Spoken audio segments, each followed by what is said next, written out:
Hello, Simcha. Thank you for joining me. Thank you, Alex. Nice, very nice to be here. I'm happy to know you. Yeah, I appreciate your time.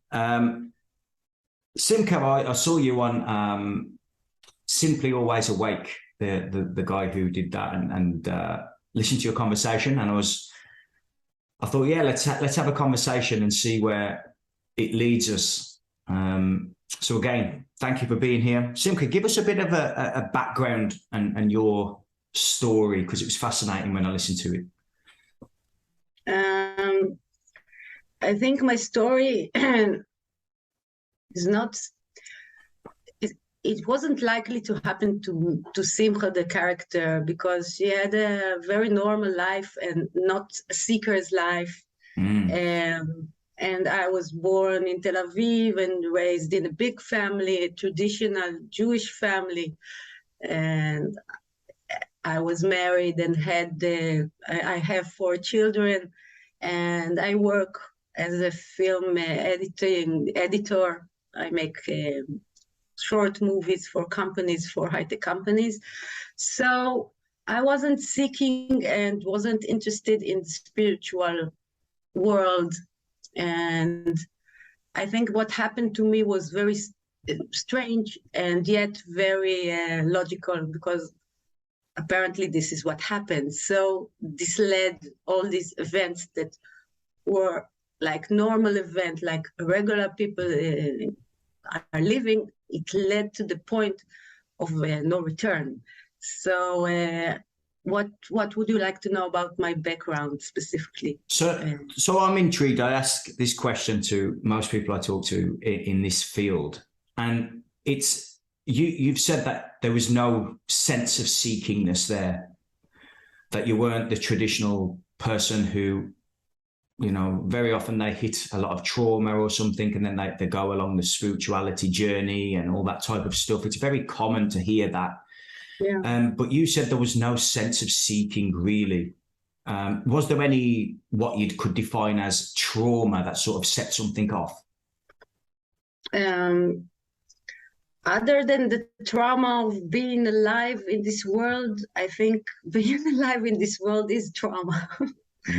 Just being alive, just living the day, just being a child and being exposed to the adult world and all the little things that influence you so much.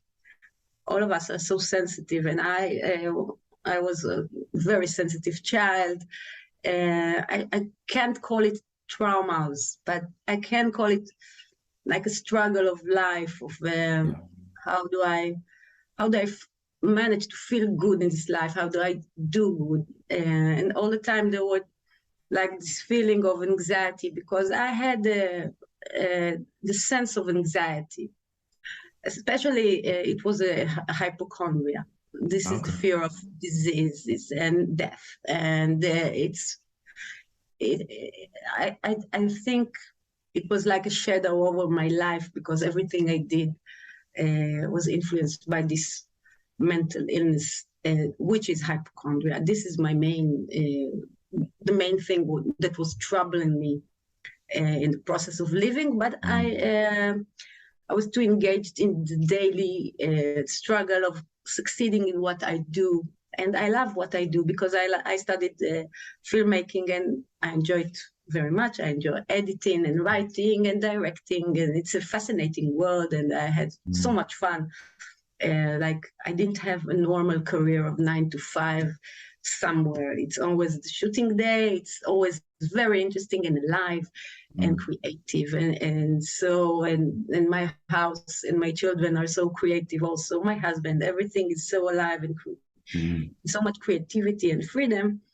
So I was living a very, I think, even before the shift, a blessed life, but the shadow of the fear of the death was constantly hanging over me. And I was able to do everything, but inside there was, it's like sadness. It's like nothing is worth it. It will all end sometime, or now, or everything is like hanging on a limb.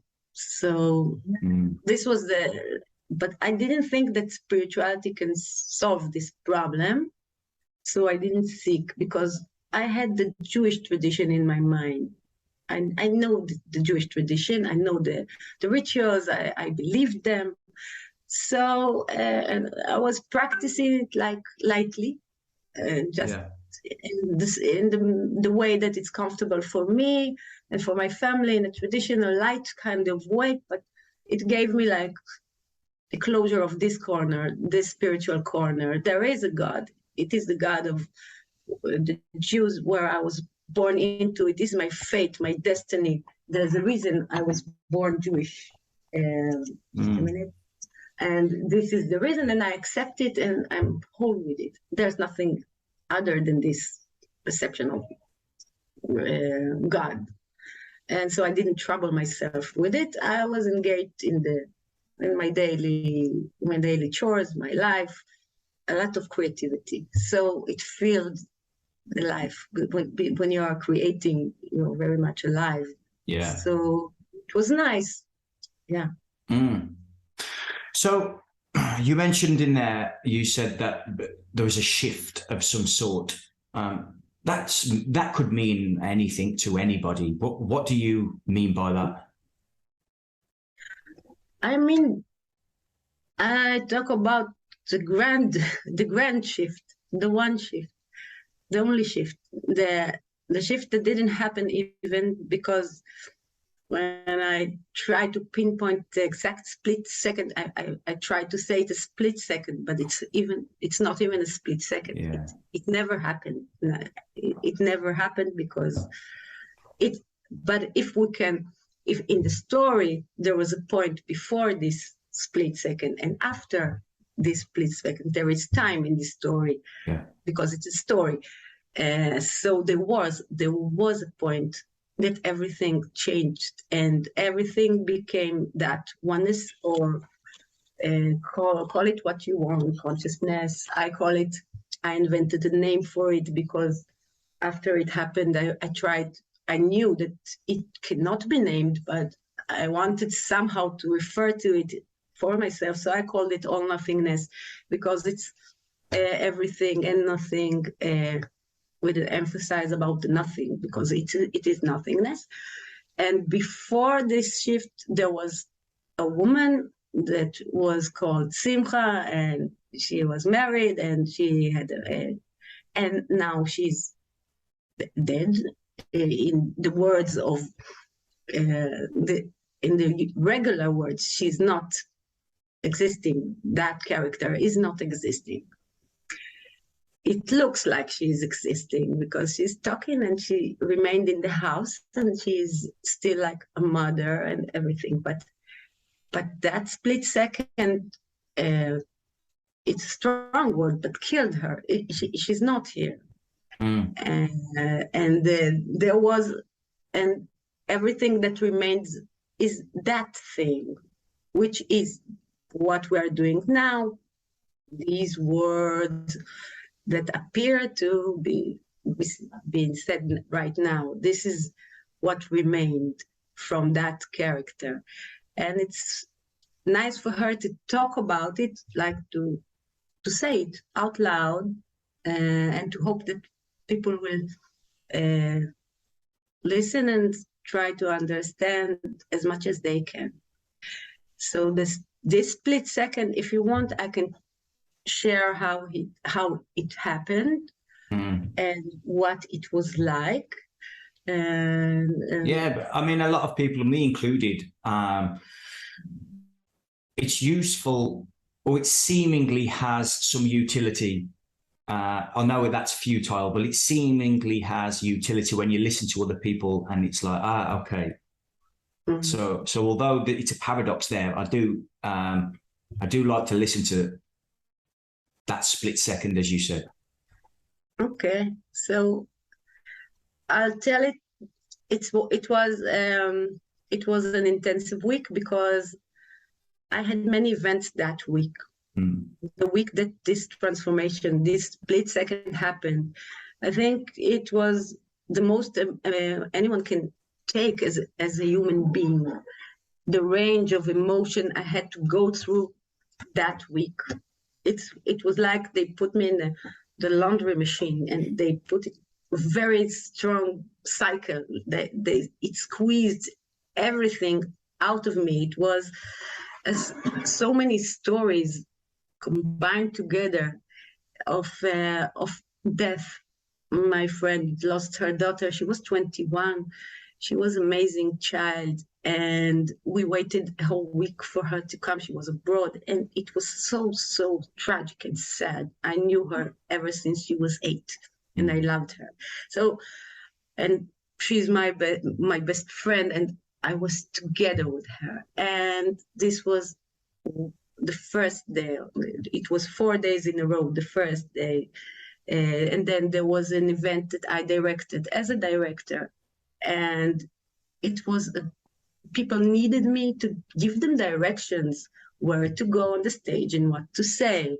And I had to do that in order for the event to succeed because they were relying on me. And I couldn't tell them, well, I'm thinking about that dead, wonderful girl. I couldn't. I had to tell them what they needed. They didn't care, really. They didn't care. Not that they didn't care. They didn't know. I didn't tell them. But I didn't have to tell them because what good would it do? I just had to do that. And the next day was a very big event that we made for my daughter. She was 12, and in Judaism, 12 is the time that the girl becomes a woman, and you make a big party. And so we made it, and all the decoration and the dress for me, for her, for everyone, my family, everything, food, to prepare everything, and these things, they are happening simultaneously. And the day of this big celebration, I had to go in the middle of the celebration, attending the night for the funeral of my friend's daughter. So it was I'm celebrating my child, she's burying hers. And this is a very hard transformation to make, and to be there with her, to be with my child. And the next day was an event of my husband. My husband makes cars for disabled children. He builds karting, like they run on the runway. And sometimes they can only move the leg. And he builds the car so they can press the gas only with the leg or only with this finger. Or if they can drive, someone else, he builds, so he has teams all over the country and they build cars. And it was an enormous event where 14 children with teams came to like a place of karting. So it was the next day, 4 days in a row.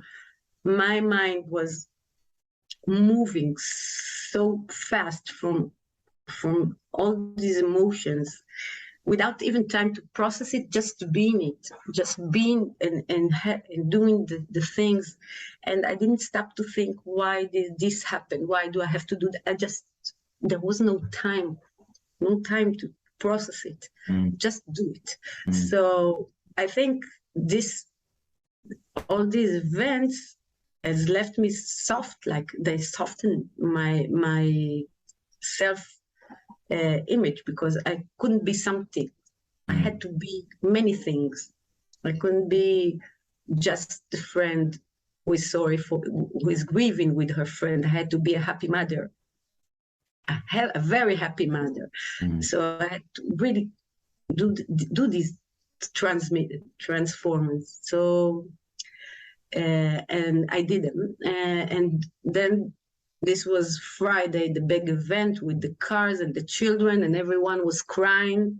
Everyone was crying, the children and the teams and my husband and my children, because it is so special to see special children so damaged. I can't describe the smile on their face when they drive. It's amazing. So you reach the full potential of your ability to feel as a human being something. So I reached this ability, and then it was Saturday, and it was the day for me to rest from this craziness. So I went to visit my brother. He's a very a patient man, he can listen. Whatever you tell him, he will listen.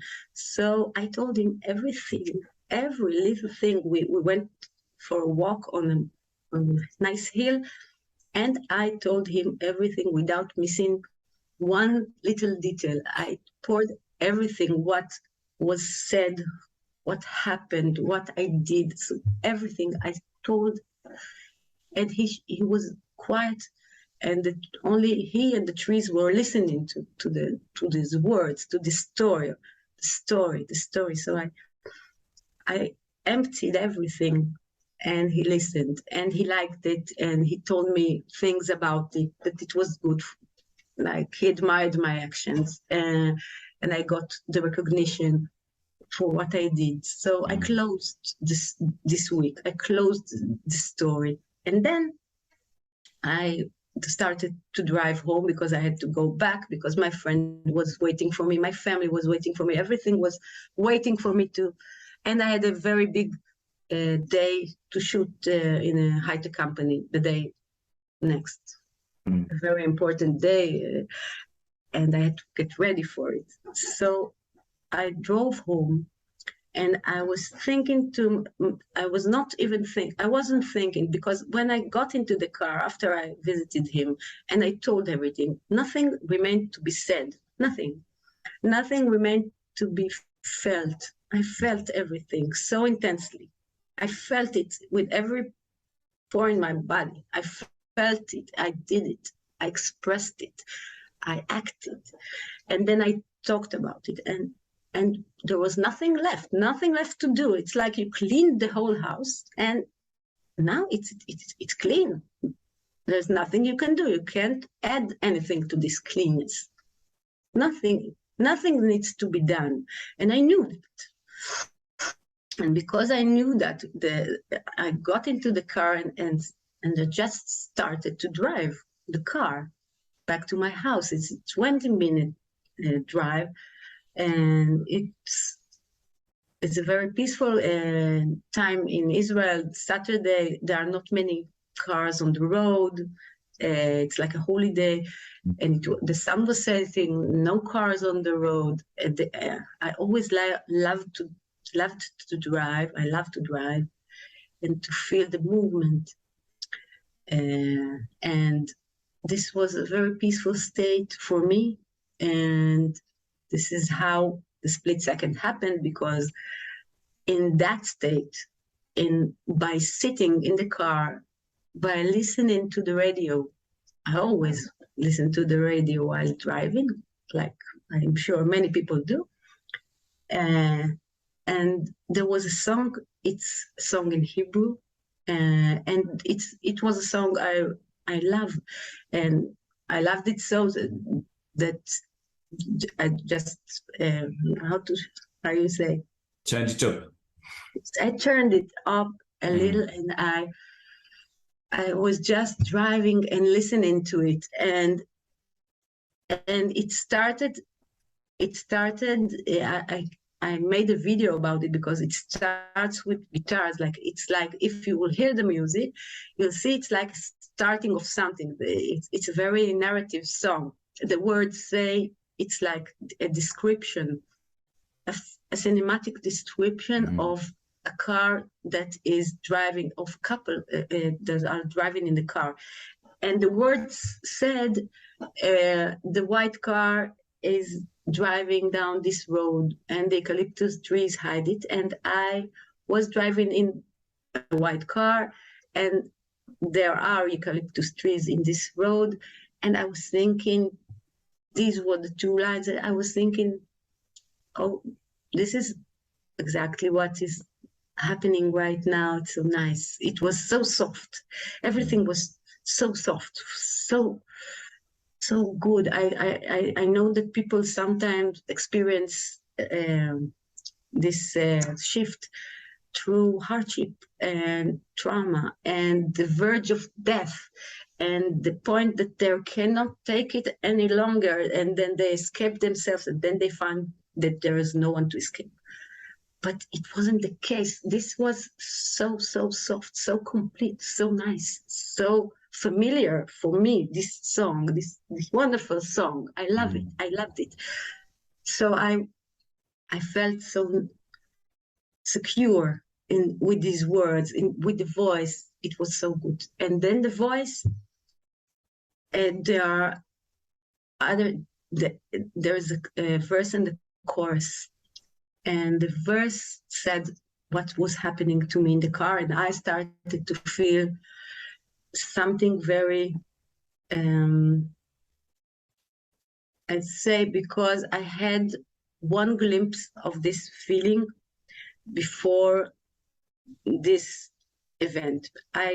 15 years ago, or 20 years ago, I was in Spain with my husband, and I was driving in the car. I was driving, there was a song, and my child was sleeping. She was 1, and he was sitting next to me, and I was driving, and I started to sync with this thing, the quietness, I will call it, and it started to land on me. And it's very, very intense, energetic quietness that's starting very heavily to land on you.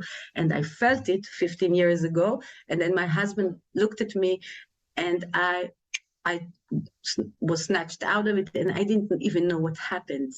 So this time I started to feel in the chorus, after the 2 lines that were telling about the car, there were other 2 lines before the chorus that during those 2 lines, I started to feel an intensive quietness and heavy quietness, heavy energy, but the most agreeable, I don't know how to say the word, the most powerful.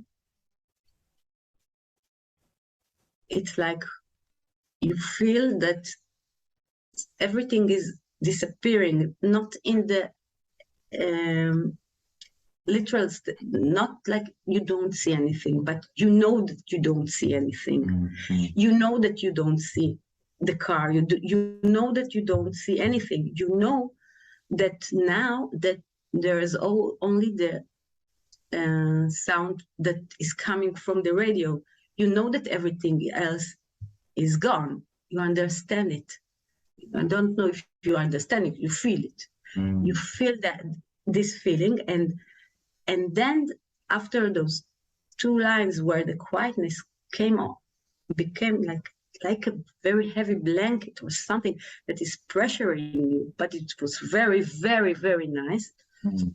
Also, when this happened, there was, I can't call it a voice because it wasn't someone who's saying, but the thing was that it was said somehow that this thing is going to happen and I should not stop it. It was like saying, something is happening now and don't stop it. This, you don't want to stop. And there was no fear. It was, now I can tell you that it was a very courageous thing for Simcha to do. I think it was the last test, because you don't know what is that. You don't know, and how can you trust it to be something good? It's so unfamiliar. You feel that it's something crazy, and you need a lot of courage to say, okay, I'll see where this is going. I'll see where it leads me. It took a lot of courage, but I don't know. I think I was so ready and in such good hands, because the whole setting was so beautiful. So you feel secure. So I didn't stop it. I didn't make an effort to stop it. I didn't pull back or said, no, this is too much for me. What is this? I think many spiritual seekers have moments like that it scares them. It's like jumping over something so big, and you have to be 100% sure that you'll be okay or that it doesn't matter. I was like in the state, it doesn't matter. See where it's going. It's interesting. It's telling you, don't stop it, so see what's happening. Okay? Yeah. So immediately after that event, was there a change in how one acted or saw the world? Or was it merely very ordinary, that it, like it would had always been there, just not recognized? I'll just finish the Yeah, okay. because we got to the most interesting point of the change, because I was ready, I didn't stop, I was courageous, and then the course came, and the course said in Hebrew, do you remember, we were there like we were in a movie. This is the course, and he says that 4 times, and the first time he said that, everything was, I was after the transformation, after everything. I was the other state, I was what I am now and have always been. This is what I have always been, okay? But it was like coming from, the only thing that was that line of the voice, and then everything was realized,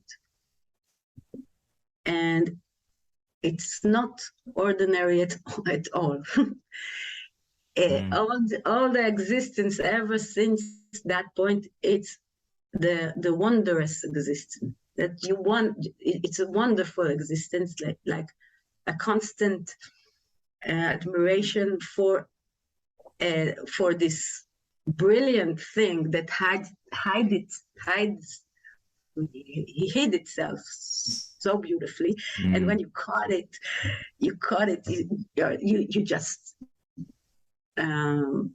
it's just a wonderful feeling, and it's a feeling that doesn't go away. So you're left to be this wonderful feeling of yourself, of what you are.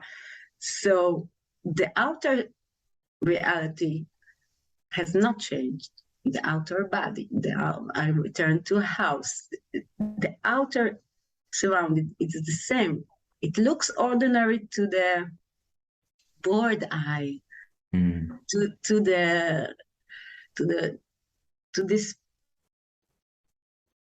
Simcha, it looked boring. Something can look boring or ordinary. So ever since that second, when you understand what you are and what surrounds you, it cannot be ordinary. It is very extraordinary, but nothing in particular is extraordinary. Nothing in particular. Everything is extraordinary. Everything. This is why I think it's such a blissful state, because you're in awe. Not you, the person that admires something. You are the awe itself. You are the thing itself that appreciates itself, that knows itself and celebrates itself ever since that moment. And because it's so perfect, you can act in the various normal way. No one can see that something like this has happened to you. You don't have to. I didn't go like, when I got into the house, no one knew, and I didn't tell them what happened, because it wasn't the time.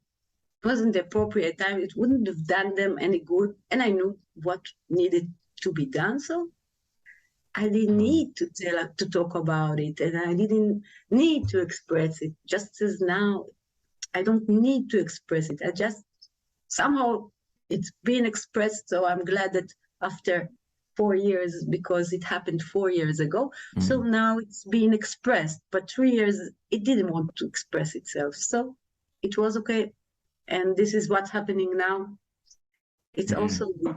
But I don't think that it was in any way and is ordinary.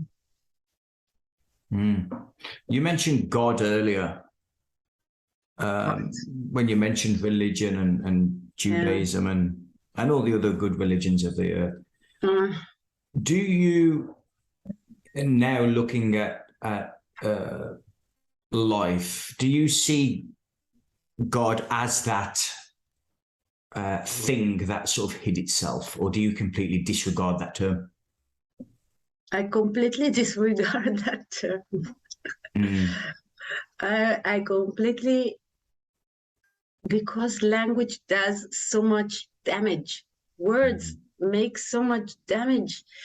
You say one thing and you mean something, and I say other and I mean another. And in this thing, when I try to describe it and tell it, it's impossible, and the words only make damage. So the word God is contaminated. It's like, for me, it's not a holy word, because so many bad things were being or are being done in its name. And I completely opposed to rituals and ceremonies of any kind. And I completely say that religions, all the religions, are very misleading and are taking the person away from itself, and the person that thinks he's a person is seeking for God. They think they can make him see God, and then they take him away as far as they can from himself, and he is God. We are all this, we call it God, or I don't like this word, but call it what you want. But religions take the freedom of the person. And before this shift, I was like in peace with my identity as a Jewish woman and this God. But now I think it's tragic, really tragic, when I see when I see people trying to find God through religion and to define God through books and words of others. And they take away from themselves their autonomy, their ability to be what they are, to think for themselves, to understand for themselves, to create themselves. They are what they are looking for, you know that. So just stop hiding from it through, like a child, when someone promises you that you have something, if you'll do that and this and that, everything will be okay, and you're in the safe side. You're in the safe side. Everything is okay. You're doing everything okay. We will tell you you're part of the community. Everything is fine. Come and do that, and everything will be fine. And it's not. And for me, it's to see how humanity has to evolve from this point, has to make a big change, like the change they made from believing in sculptures to believing in the invisible God. This was a leap, a nice leap, but now we have to do another leap from this belief of the invisible God to the understanding of what we are, which is not the same. And religions confuse it. And they say, yes, we are all one. They say the right things, but they hide it in the rituals, and basically they take you away from your ability to discover it yourself. And it's only your ability to discover it yourself as an individual, as the separate form you created yourself. So see, the paradox I have there, that the mind here has the paradox that that life is presenting itself in that way at that moment, and it couldn't be any other way anyway. And therefore, like, there can be nothing wrong. How could there be? Does that make sense? Yeah, I think many people will say that nothing is wrong. Everything, the good, the bad, everything that we see is just what it's meant to be. It's very simple because this is what happens. You have to.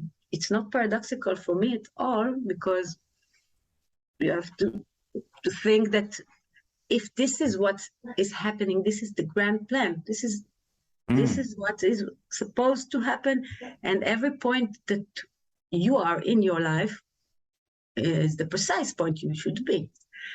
But there's always this liveliness inside that, this thing, the possibility to express liveness, and this possibility is to influence what is happening. And to influence what is happening, you can only do through your separate forms. So this is the game. How do you do that? And no matter what you do, it's already pre-decided by you. So it's a very nice way to see things. It's like it's already happened, everything. And it didn't happen because nothing ever happens. And there is no timeline in which things happen. So this is for me the part that is hard to explain. How can it be? Yeah, I had a different way of sort of sensing what freedom meant, because I always, growing up as a young man and whatever, I thought of freedom as something you sort of live in the world. It's something you sort of grasp onto. I live a free life, for example. Whereas I had I'd say in the last 12 months or so, freedom has took on a completely different sense in the way that it's inescapable. Freedom is this, that there's nothing that isn't free. And therefore, by seeking freedom, you're putting up the barriers to, let's say, experiencing it. Yeah, I mean, do you have anything to add on that? Freedom is our basic nature. We are free. You are free because you talk to a lot of people, I think, and you hear these words. But there is an enormous, what do you say this word? Difference between learning about and knowing about freedom and actually being free, because it's a totally different game, this freedom. So when I hear that people, they talk about the freedom, but they don't know the actual meaning of this word in this state, in the oneness, what is the freedom of the oneness? Because when they imagine freedom, they imagine the freedom of the self. Alex is imagining what it's like for Alex to be free, not only just in his daily life. What will the separate form Alex would look like as, I don't know, as oneness, as everything? What will this freedom look like? But he always imagines it through the separate form, because he's trapped in the separate form. So all the process of thinking is always misleading. I don't know a better word, because you start from a very bad starting point to think about freedom. To think about freedom. It's nothing like the freedom from jail or the freedom that people perceive as freedom. Because if you think about it, it's not free at all, because there is no free will. What's free about that? How can this be freedom if there is no free will? You're not free. People can say that, but it's also because of the identification with the separate form. Everything is being perceived through this filter. And then all the concepts, like I said, there is a dictionary. We live with a dictionary in this life. Love is what? Yeah. Freedom is, thoughts are, and we know everything in the dictionary. And the entire dictionary is worthless. All this information is wrong, is the wrong thing. You have to understand that there is something that all the definitions are extremely different from this dictionary. Extremely different. This is a totally different thing. And when we speak about those things, so it sounds like we're saying freedom and we're saying love and we're saying words, but they cannot describe this freedom, this freedom, because this freedom is not of something, because it is non-existence. There is a non-existence, and this non-existence is free. So this non-existence is free. What does it mean? How can non-existence be free from what? You know, you can contemplate, but it's because it's not in the explanation that I will give. It's in the sensation of knowing of the self. All the answers are there. You don't need to ask yourself anything. You know that. This is your reality. This is the reality. This is the only thing which is true in this illusion of appearance. And to know that and to be that, it's very, it's like watching something from, watching the game from the side, and like I'm shouting from the side, and doesn't help. But this is what I have to say about freedom, because you have to ask yourself, who is talking about this freedom? Real freedom doesn't have to ask this question. It will never have to. But would real freedom, which I agree with, by the way, but would real freedom ask anything at all? No, nothing. Has no question. All the answers, all the answers are given in a second. Endless answers to endless things, because it's one understanding that holds everything inside it. You know everything, because it's so profound. It changes everything. You looked at the pyramid from the wrong side. Like if it was a pyramid, then humanity looks at the thing, and then you look at and as it's so thin. Imagine the wideness of the answers. It's endless answers to everything, because it is a state. It's not answers. There are no questions in this reality, alternative reality, we'll call it. Maybe, I don't know how to call this state. Yeah. See, a question that I like to ask people like yourself there is the sense of self, which is it's a seeming natural thing whereby as we evolve as human beings in this dream state, that sense of separateness, you can have sort of a healthy one and a degree of unhealthiness.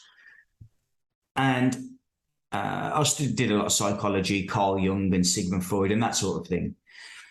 And when I listen to you there and others, and the experiences I've had here, it's that a lot of that is completely unnecessary and not needed. But also I see people close to me as well who really struggle with things such as mental health and blah, blah, blah, all that type of stuff. So I'm not stuck per se, but I'm going, does that really have value? Or is it actually a barrier to what these people are actually underlying looking for? I want to see if I understand the question. Does the separate form has any value in itself for Does the this, process of? yeah, does, let's say psychology and psychiatry and all these things, which are to me is to essentially make the sense of self healthier. No. I think. Oh, it's easy for me to say those things because I don't struggle right now. Yeah. When I was in the prior to the shift with my hypochondria, I was crying. I was under the sheets like this, begging for God to take me because I'm going to die anywhere, and my children are going to die, and every minute, everyone. So I know what this psychiatry is, and I suffered. So I know, and I don't disregard that, but because of what I'm going to say. But I think that my point of view on things, that it is useless to correct the separate form, to mend the separate form, to heal the separate form. You're only going to go deeper and deeper in this process, and it's not a very useful process because it's not real. It's an illusion of a separate form, and you explore it and you mend it. And once I wrote something after after the shift, month after the shift, I wrote what I thought because it was I just expressed it in Hebrew. And about this thing, I wrote that it's like where there's an egg and there is a, how do you say? Crack the egg? A chick inside the egg. There's a chick inside the egg, and he's cracking it. The egg is cracked. And what humanity is doing, it's trying to pull back those cracks and to mend the egg. This is what humanity is trying to do, to fix the egg. But it will never work because the egg is already breaking, and it's breaking for a reason.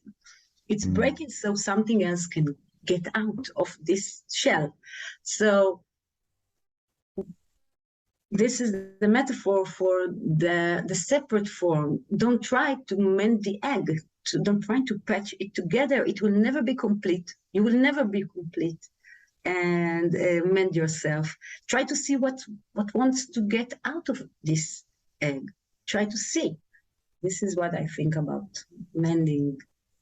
And I think that shows up in so many different ways. How you mentioned people spiritually seeking and everything. I think that sort of presents itself in the form of success, chasing money or whatever it is in the world. Spirituality is just another form of that. It's just a continual seekingness until what happened to you there, the shift as you call it. Do you think that the people who are going after these things are seeking the same thing as what you've experienced there?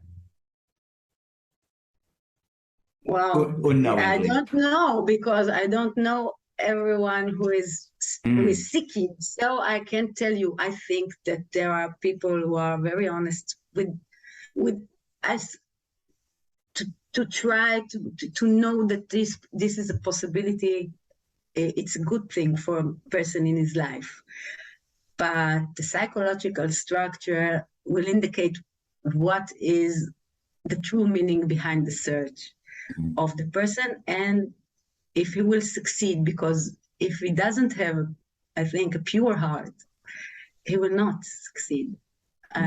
He will not make this transformation.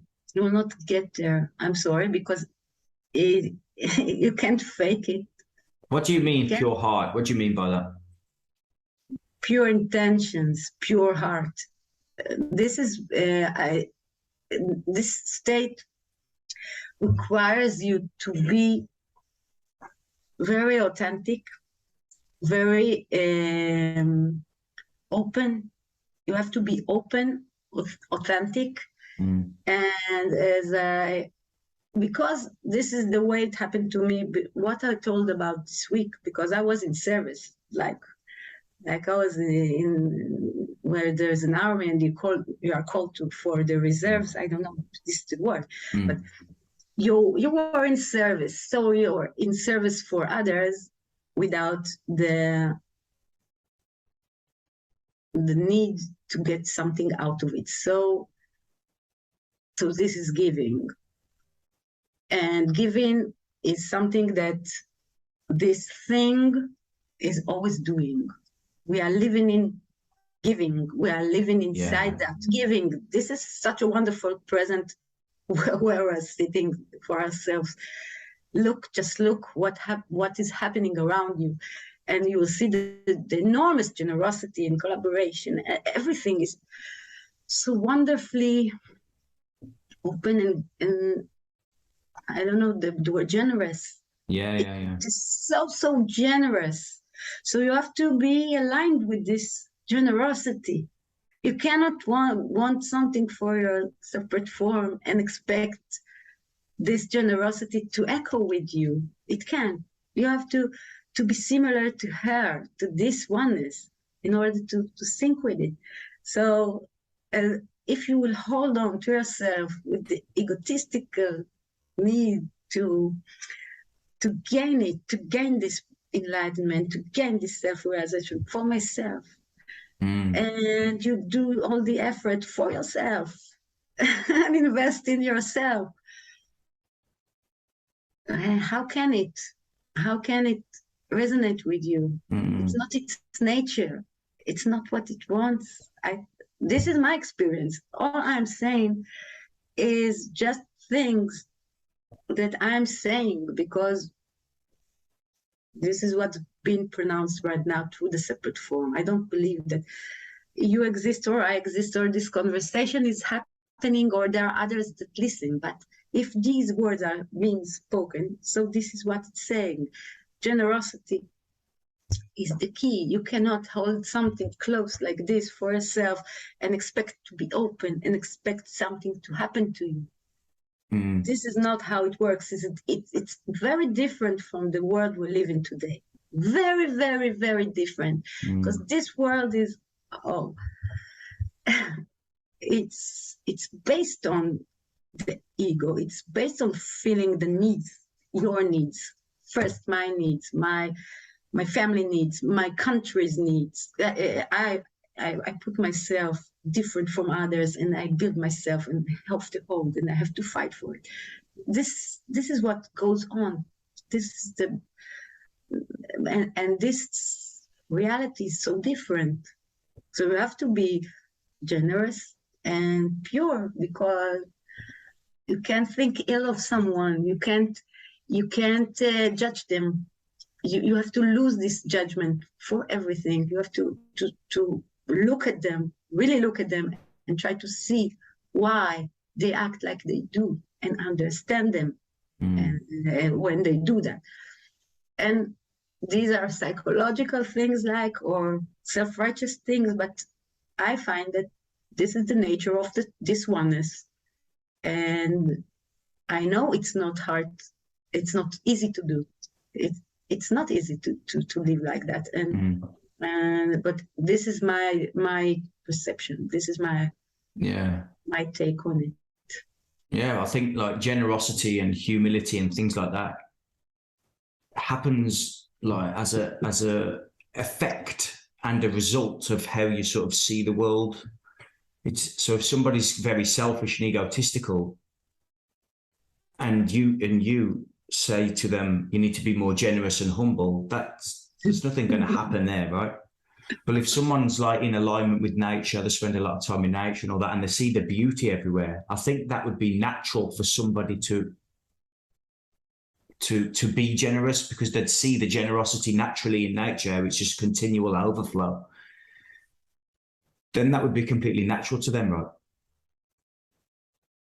I really don't know. I think that this is a very strange thing to say. If an egotistical person is going for a walk in the woods, I don't think he will appreciate generosity of Of nature. course, yeah, I yeah. think he will use nature for his own good and will not notice it because he is too.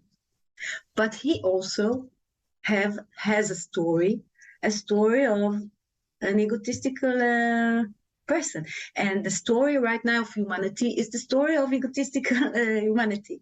And this is the story. It's okay.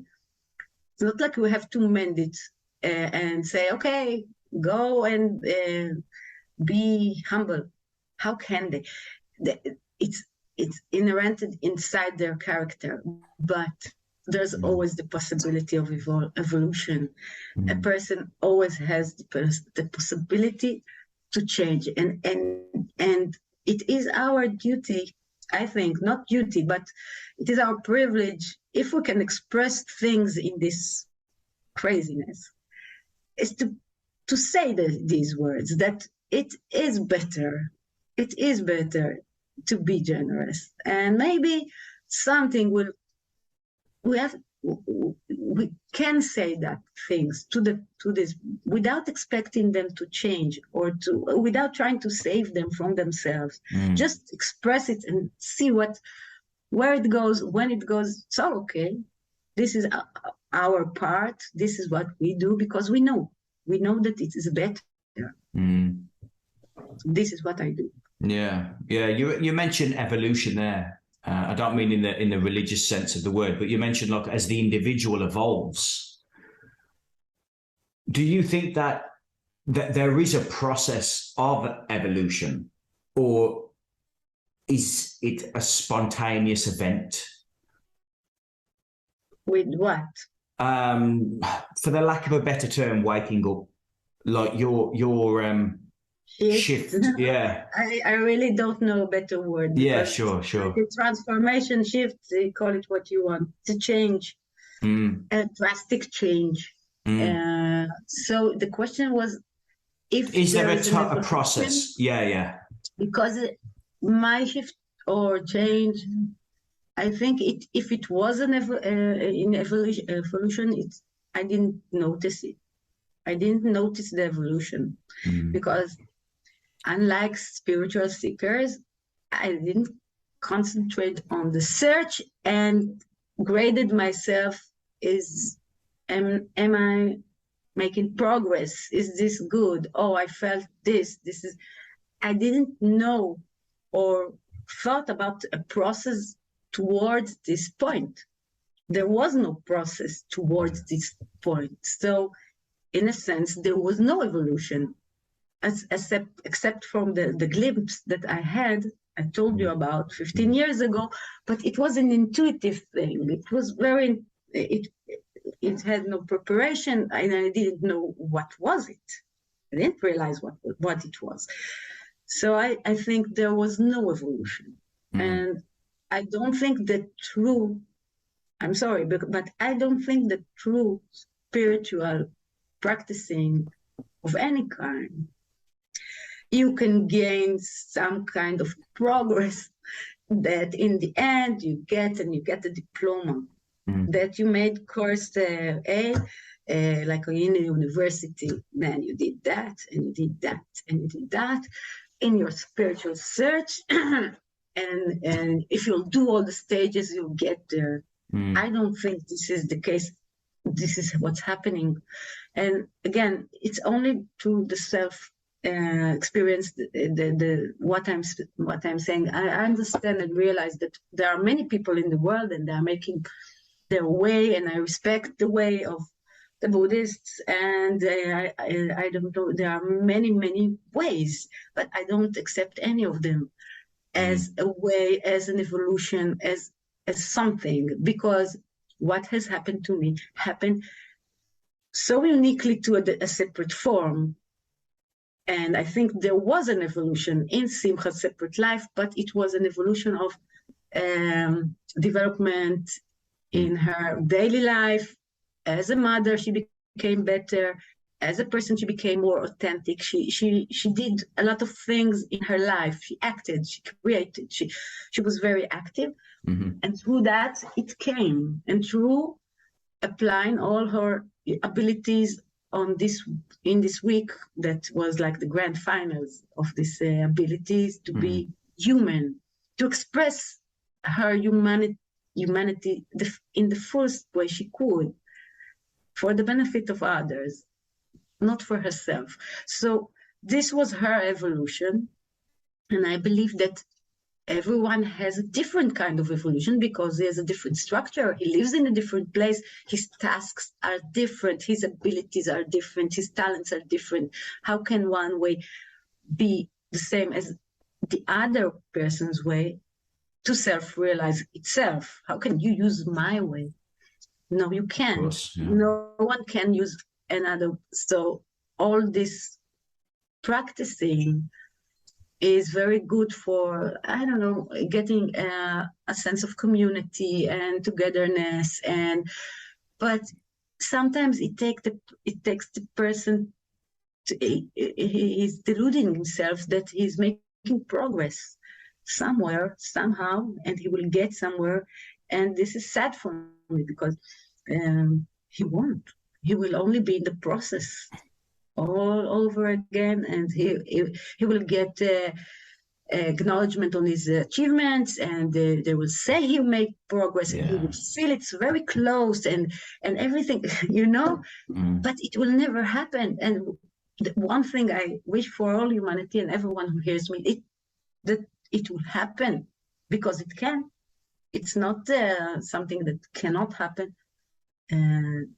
So it has to happen, really happen, not just being in evolution towards it. This is what I believe and wish for. Yeah. Do you do any like coaching work or anything with people? No. You have a YouTube channel now, I think? Yeah. I work as a film editor. So today I was writing a script about how good it is to come back to the office and try to think of creative ways how to create a video for this. So I'm in the world of content, but to take this presence and make it my profession, it's wrong. It's not the right. It's not something that is logical for me. I can and I do speak to people who call me. They call me and they ask me questions, and I answer when I can, when I have time. So I do that as much as I can. But it's not coaching, and I never advise how to act. And generally, I think that people who meet me, they don't get the feeling of someone who is like, like a leader or a spiritual something. It's like a friend or someone who is saying something and they go on. And sometimes I say things that they don't come back, and they don't. And it's great for me because I don't have much time, because I have a family and a husband and a family, a big family, my brothers and sisters. And I think that this is not meant to be something that it is taught or talked. You can only say so much about these things. But if I will recognize, or I know there is one person that in my surroundings, I recognized he has an enormous ability for compassion, enormous. So this is a person that I will encourage to explore his compassion in this way, and maybe he will get there. I will encourage him, but this is the most I can do for people. Yeah, beautiful. Yeah. So Simcha, where can people find you? Do you just go on YouTube? Have you got a website or anything? No, my website is in Hebrew, so it's hard for me in English. You saw in this interview, I struggle. But I have a YouTube channel and I make videos, one in Hebrew and one in English for every subject I talk twice. Wow. Double the content. Yeah, I have to talk in Hebrew because I want also the Hebrew speakers to understand me. So everyone who is interested is invited to listen and to make his own decisions and judgment about this thing and create it his own way, because this is the only thing he has to do, create his own way to this reality. Okay, Simcha, let's wrap it up. Been talking over an hour. Thank you for joining me. I've loved speaking to you. Yeah, it was very nice. I hope you enjoyed it like I did, because Yes, I I enjoyed did. everything so much. So it was a great joy. Thank you. See you soon. Bye. Bye-bye.